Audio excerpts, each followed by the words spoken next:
So tell me about your collection. Well, I've been painting for maybe 20 years at the Oriental Brush Artists Guild up in North Salem, New York, which is 120 miles round trip. And I did that for a long time, 60 miles each way, 7 times a year. And that's when I painted the big paintings that I used to paint. And then when my husband got sick, I didn't paint for those years, and after he passed, I had not painted, so I wasn't painting. But when I had to stay in the house during the pandemic, I said, "I have to do something." And so I got my painting things out, and I thought, "Let me do these just little paintings. I'll buy a pad of paper and, start." And I did. Just started painting these little 9 by 12 things, and I said, "Now what on earth am I gonna do with them now that I've got this pile?" And so I started giving them away. I mean, I'd give them to shut-ins or my friends and family. Everybody got pictures. I used them like greeting cards, and I sent them out to all sorts of people. Up to now, I guess I've sent out about 80 Oh, okay. to my book group got them, my church group got them, and anybody I could think of that. In fact, I had a thank you call yesterday from somebody who I had just sent one to. So I keep painting every day. I sit and paint for about 2 hours in the morning, and so it just kind of got feet on it and kept going, and it's been such fun for me because I've been getting out some of my old pictures, and I said, "Let me see how it'll look if it's little." Mm-hmm. Because it's a big picture, and then I have to that's so then it challenges me because I have to figure out how to make a big painting a little painting. And that's kind of fun because it would then it began to challenge me. So it's been a lot of fun, and I look at some of the first I did and then look at some of the ones from today, and I've had fun with it. It's been a lot of fun. Very good. Very good. So tell me, what are you going to do with the paintings that you have here? Where will they go? I don't know.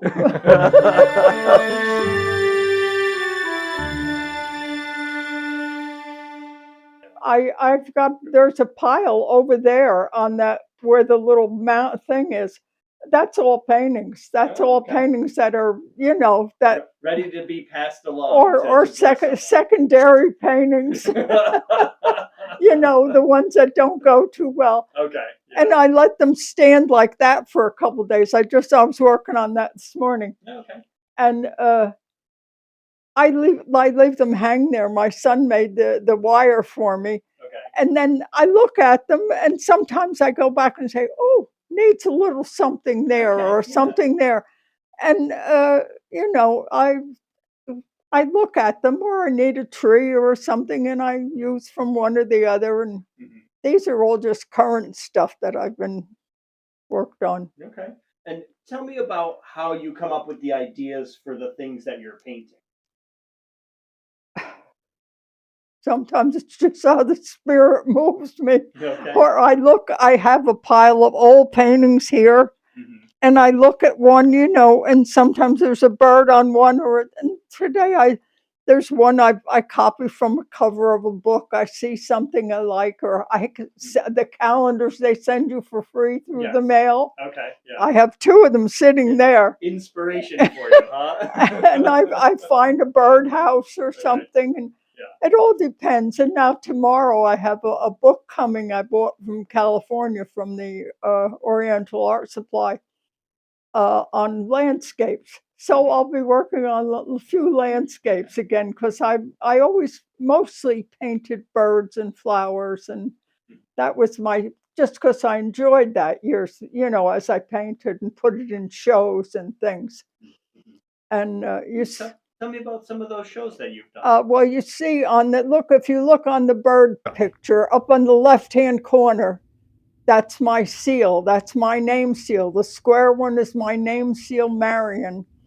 and that one is happiness Oh, in okay. Chinese script. Okay. That's because I belong to the Oriental Brush Artists Guild, and we couldn't Oh, put a picture in the show unless we had our own script. okay. So that was when I had to go into New York, and the man cut it for me, and he had a whole book with names, a million names. You could pick your name. That's Mhm. me. And that's Marion. Yeah, And it says happiness. The little round one is happiness. why happiness? That's because that's what I wanted. Okay, very We good. you choose your, it wasn't one that was already made. We had a wonderful teacher who they had the group had every month would have some person, man, woman, come and demonstrate. Okay. We would have a little meeting first, and then we'd have a demonstrator, and it would be a professional man from New York or wherever, Mhm. usually Chinese, and we always had to have an interpreter because we couldn't manage. And then after the meeting, we'd have a lesson that you could sign up and pay for. You had to pay for the lesson. Mhm. And then we'd have a lesson from 1 until 4. So you'd paint, and then I wouldn't drive home until 4 o'clock in the traffic. That was always a Right. hard time over the Tappan Zee Bridge at 5 o'clock. Yeah. But Well, why did you go to the Chinese oh, brush that's kind of guild? interesting because I went to college when I started college at 57 and finished at 68. And during that time, I was a sculpture major, and my teacher, my sculpture professor, my sculpture professor was Chinese. It's Ming Mhm. Fei. Okay. And he's wonderful man. He still sculpts. He's not teaching any longer, but he is. I follow him when he's in the newspaper or wherever he is. Mhm. Wonderful man. Mhm. And of course, and I was very fortunate. There were a few other non-traditional students, as they call them. Okay. And we had a grand time. He let me, do this little big guy here. He's made with about 4 pieces all put together. It's Wow. all wood, all wood. I started right from All nothing. It's wood. all big pieces put together, and then Okay. you had to make a little maquette. And I'm looking where. Oh, there. See the little lady there. Yes. Yeah, Mhm. she's the maquette for the sculpture that's in the living room. Oh, okay. Okay. So we learned, right? That's just the really cheap wood that you Right. buy for your Yeah. kids to play with. Work on that Yeah, first. and Yeah. I'd had to do it and make it, color it, and do Mhm. everything, and I'd have to draw it first. It was so thorough. You had to draw first Mhm. and what you were thinking, and then come up with the maquette, and then decide how you were going to proceed and what kind of wood you were going to make it out of. And her masterpiece is about 2 feet tall. You'll see her, and she's made from uh, the wood you make in your backyard barbecue, the tables. Uh, Oh, okay. That same kind of wood. Okay. uh, I'm not That's all thinking of right. it. Yeah. I don't know. It'll I don't know what kind of wood that is. So. it'll come. But my husband, that was my first piece that I ever sculpted. Okay. And my husband went to the lumber yard and bought this big 6 foot piece of lumber. Yeah. And he came home and cut it into 3 pieces, and I glued it together. And that was my first piece of sculpture. Very good. Okay. So I learned to sculpt in wood. So why sculpting? Why I did don't you go to know. school for that? It just seemed I could pick and choose because I was older and I wasn't looking to go get a job. Mhm. So I always like to do woodworking and things. I like to do that sort of Mhm. thing. Mhm. Okay. And so I did, and I did painting while I was there, Mhm. as one of my college courses. Yeah. And that's how I got to know Ming. And when I sculpted, then he was so thorough. He made us draw. Mhm. We had to draw Yeah. what we were thinking. Okay. Somebody'd say, "Well, how many shall I make? How many drawings do you want?" And he'd say, "10's a good number." you know, and everybody go, oh. So and we used to laugh. 10's a good number, and so, but he was very thorough. And as I went along, and then he'd say to me, "Well, now you got sculpture, draw it," you know. So every piece of sculpture I had to draw along with it. The drawing went with it, Right, right. and So yeah. So, and then he said to me, "Well, the drawing led to painting."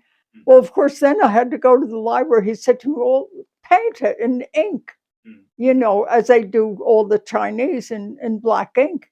And he said, "Well, do it just in markers, first black markers, you know," and that's what I did. Yeah. And he said, "Well, try ink," you know. He would just keep pushing you on. He was very encouraging man. Okay.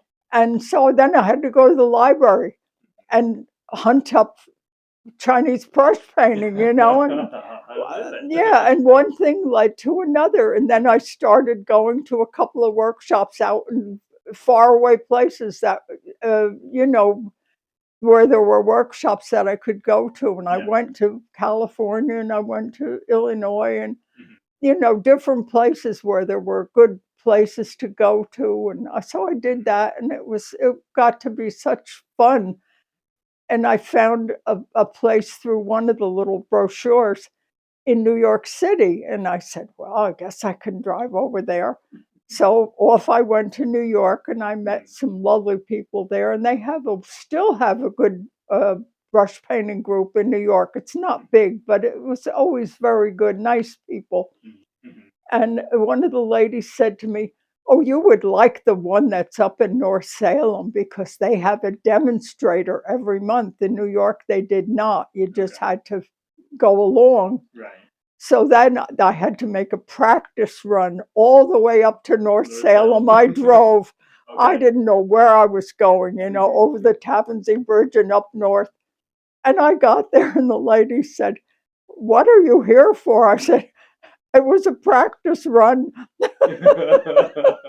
Just to see. I was just seeing if I could drive that far. Yeah. And then that just led one thing to another, you know. So it was kind of I worked into it, but Ming was at the bottom of it, and his work was always encouraging and encouraging you to take bigger, you know, bigger steps. Okay. And not be satisfied and just say, "Well, this is good enough." So let me ask about something in your story that was clearly a challenging and difficult moment. You said that when your husband got sick, that you stepped away from painting. Can you tell me about that? Well, I just didn't have time Okay. because he didn't want to. He had Alzheimer's, and he was bipolar for many years. So we dealt with that. He was in control, but we dealt with that. Yeah. And it slipped into Alzheimer's. Yeah. And so then I guess, after I finished, when I graduated from college, the woman who was in charge of the gallery at the college, she had a full-time helper all the time Yeah. in the galleries. And then she asked me, because I did a year's volunteer work in the library when I graduated, because I thought, well, now what am I going to do? And I did a year's volunteer in the college library, you know, twice a week. And then the gallery director said to me, she was looking for somebody to help in the gallery. And she said to me, "Are you interested? Just part-time?" And I said, "Okay, yeah." And so I did for, I guess, quite several years, maybe 7 or 8 years. Uh, they would pay me as if I was working the little 6-week class in the summer. They would pay me a flat, you know, I'd get all the money in front. And then I would work off that when the gallery needed me, when they called me to help hang a show or take a show down, or a reception that was held, or, you know, so I learned a lot, and it was such great fun. We had a wonderful time. And then someone gave a a huge collection of uh, African and oceanic art they Mhm. had in their home, and they got connected to the college, and they gave it. Mhm. And she asked me, she said to me, "Do you know how to use a computer?" And I said, "No." And this, mind you, this was on the phone. The Okay. gallery director called me. She said, "Marion, do you know how to use a computer?" I said, "No, I don't." This was, when none of us knew how to use them. Yeah. And she said to me, "Well, I'll tell you, just get a pencil and I'll tell you." I said, Oh, truthfully, really? yes, that's exactly what happened. She said, "Get a pencil and paper." And she's telling me now there's a little button on the right there, and you push that to start, and then you go to the left, and there's another little button, and I'm writing down. And that's how I learned how to use the computer on the Look at that. phone. Okay. And she said to me, "Report to this building." It was another building on campus. Mhm. "And you'll see all the boxes are there." Okay. And so I got to open all this treasure trove Yeah. of Wow. things that this family had collected. And it was Mhm.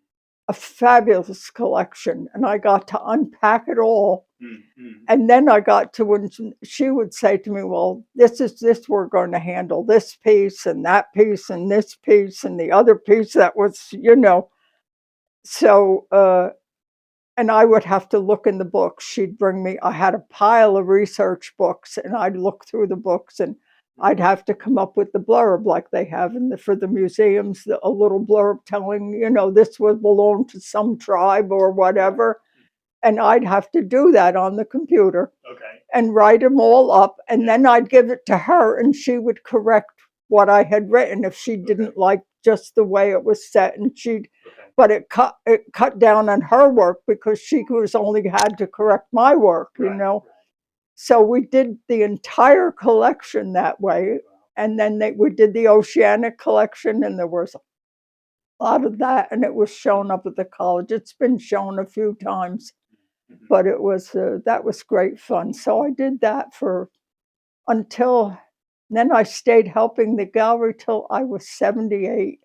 Mhm. And that my husband had really, I couldn't leave him alone anymore, and I had Mhm. to say I couldn't. We all hated to part because we had enjoyed it so much. Sure. Yeah. But then I had to stay home because I couldn't really leave him alone anymore. How long did you stay with your husband in that state? What did that look like? How long did that last?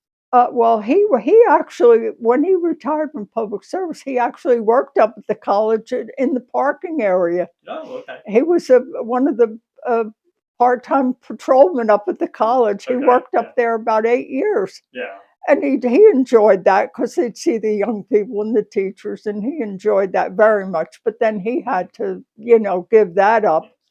and I actually had to stay home and take care of him here. It was about 5.5 years, Mhm. but he would be getting pneumonia and have to go in the hospital. And then, but he never did what they wanted when he had to go into the nursing homes. He'd have to go into the nursing home for a Okay. week or so, Yeah. and he wouldn't do what they said because he didn't want to go. He didn't want to stay in the nursing home. He Yeah. always wanted to come home. So they would send him home Oh because he yes, wasn't following the because if you instructions. don't do what they say, they ship you You can't home. stay. Wow.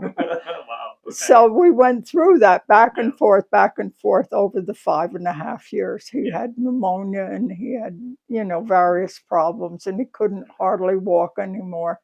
And we finally had to have a, a hospital bed in the house, and Okay. with the sides up. Right. And then I Keep him had, safe. Yeah. yeah. And I couldn't afford all day help, so I had help from 10 till 2. I Okay. would get him up, or not up. I never got him up. I'd give him breakfast, and he would have his breakfast, and Mhm. then they would be there by 10 o'clock to get him bathed and set for the day, and they'd put him in the wheelchair and wheel him into the other room, Okay.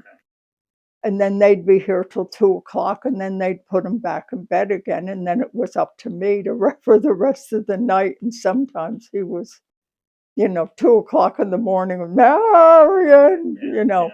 So it was a tough time. Sure. But and I always tell people, he used to say, "I wish I was dead." I wish So I was dead. I'm sure that was hard to hear. And well, you know, because when somebody says that to you, you want to convince them that they're wrong. You Sure. know, Yeah. I mean, Yeah. you know, that's the way I think everyone would do that. And finally, I just said to him, "It's not your call," That's right. you know. There's And a he, higher power we answer to, right? yes, exactly. Yeah. And that finally got him. He finally stopped Yeah. because, Mm, you mhm. know, but it was Mm, a difficult time. mm. Okay. And he was here, I guess, and that last trip was to the hospital, and they took him downtown to the St. Joe's Hospital. Yeah. He'd always gone to Valley, but that last trip, they said, oh, they thought the fellas thought he'd had a stroke, and they took him to St. Joe's. So there he was in St. Joe's. We're in a totally new hospital, Yeah. and oh, Mhm. and he was so bad he could hardly breathe, and he Yeah. was his his heartbeat was like 44 or something. It was Mhm. just awful. And uh, so they said, well, we'll put him in, what do they call it? The hospice. Mm, That mhm. day, we'll put him up in hospice. Yeah. And I said, all right, I'll be back. They said, go home, rest a bit, and you can come back again. Mhm. So I did. I went back and I looked, and then I went home. And 1 o'clock in the morning, they called me and said he was gone. Mm. So he was Okay. only there one day. Just that evening he Yes, yeah. passed. They said you can come down now, Yeah. which I did. I drove to St. Joe's in the middle of the night, Yeah. and they had it fixed. They were so lovely. Mm, mhm. They had him in the bed, all neatly done, covered up, and hair combed, and Yeah. and they had a chair there that I could sit in. Yeah. And the nurse and an assistant, one of the girls, orderlies, was there with me. And they said, you can stay as long as you want. Yeah. They were so kind and so nice. And I stayed, an hour or so. And she walked all the way down to the car with me. Well, I thought, and then I had a letter about, maybe 2, 3 days later from the priest from the hospital, Yeah. and he said, he offered his sympathy, and he knew we were not Catholic, Yeah. and he offered his sympathy and said he had given him last rites, even Okay. though He wasn't because he Catholic. was there, and this is what he does, Right. Right. So, but it was such a lovely letter saying Mhm. what he had done and that he was, consoling me. I thought, well, he didn't have to do that. I mean, Yeah. even if he did it, he didn't have to write to me, Sure. Yeah. Yeah. So they really was my one experience with the hospital, and Mhm. they were so kind and thoughtful. Yeah. It was a helpful experience. Right. Despite the tragedy, they did Yes, use yeah. many good things That to they comfort your made soul. they yes, yes, yes. Yeah. It was well done.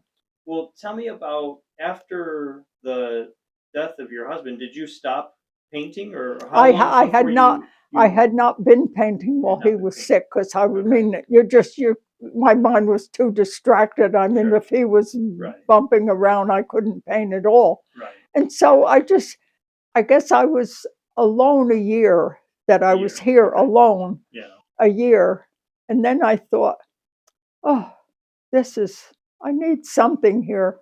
Mm. And I didn't want to get a dog because my knees are bad, Okay. Yeah. and I said, if I get the dog and I have to take him walking up this hill, Right. and I said, they'll pull me and I'll be laying on the street. Right. Right. So Yeah. I better get a cat. Never had a cat in my life before. Okay. No, zero experience with cats. Okay. And I said to my son, I'm going to get a cat. And he Mhm. said, okay, I'll go with you. We went up in Wayne to the shelter, Mhm. and I went. They have cages, not very big cages, just Mhm. with each one with a cat. And Mhm. I didn't know, I thought, well, my daughter-in-law in Colorado had a very nice orange tabby, and I thought, well, that was like that cat. I said, I'll look for an orange one. Mhm. And so I looked and I looked and I looked, and there was one beautiful cat, big, big fluffy cat with a big fluffy tail. I said, "Oh, he's beautiful." She said, "Let me get him out of the cage for you." Mhm. And she puts her hand in the cage, and the cat bit her Oh finger. no. The Maybe not that one. the cat bit her finger Yeah. enough that she had to shut the door and go get a Band-Aid. Oh no. And Oh. I'm saying, "That's all right. I don't not that one." Yeah, not that one. We'll keep looking. Yeah. But then we found this little orange one. You'll never see him because he's Oh, under the bed somewhere. okay. And but he's an orange tabby. Mhm. But they said to me they had to tell me he was from a hoarding situation. Oh, okay. If there's an animal that you're going to take that has been in that sort of situation, they have to tell you that, Right. because they Okay. said to me he's very shy Yeah. because he'd been, Yeah, the I guess. abuse or the experiences Yes, that were so yes. traumatic to And they them. said he was Yeah. 2 years old. And I said, Okay. "Well, that's fine because he was just so cute, you Yeah. know." And what did I know about cats? So I brought him home. And for the first 6 months, he was under the bed and behind the sofa. I Right. never Never saw, saw the cat. couldn't touch him. Yeah. In order to touch him, I had to lay down on the bedroom floor, Yeah.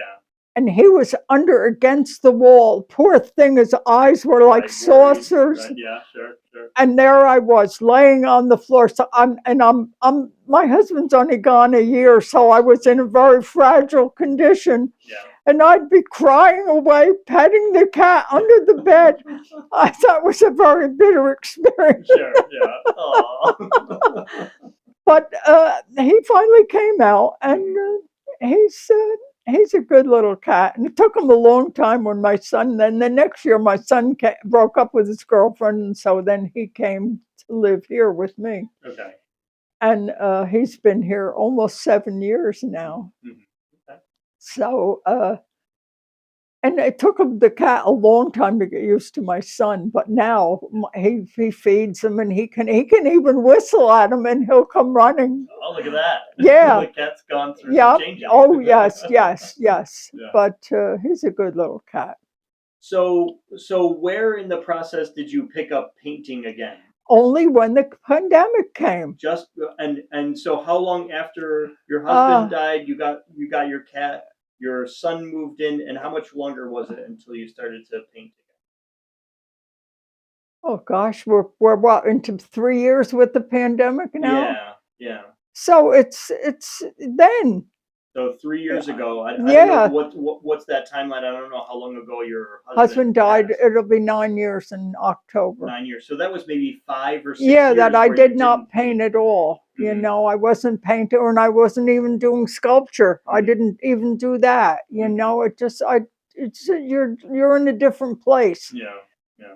You're But something brought you back to it. yeah. What was it Well, that brought you back?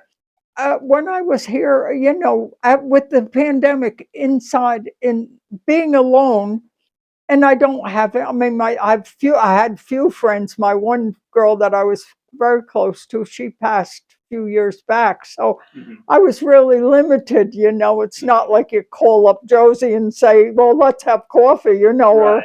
or whatever. I did the Zoom calls from church, and uh, I had my CBS Zoom call this morning. Hmm. Bible study. Yeah, from the big study, Hmm. the CBS one. I belong to. I don't even. This is my first year back with them now virtually, Okay. because I had gone to.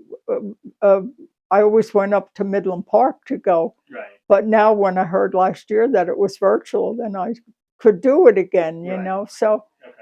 And I was looking for something to do, and I had the books, all the books. I mean, I already had them because I bought all them when I was painting.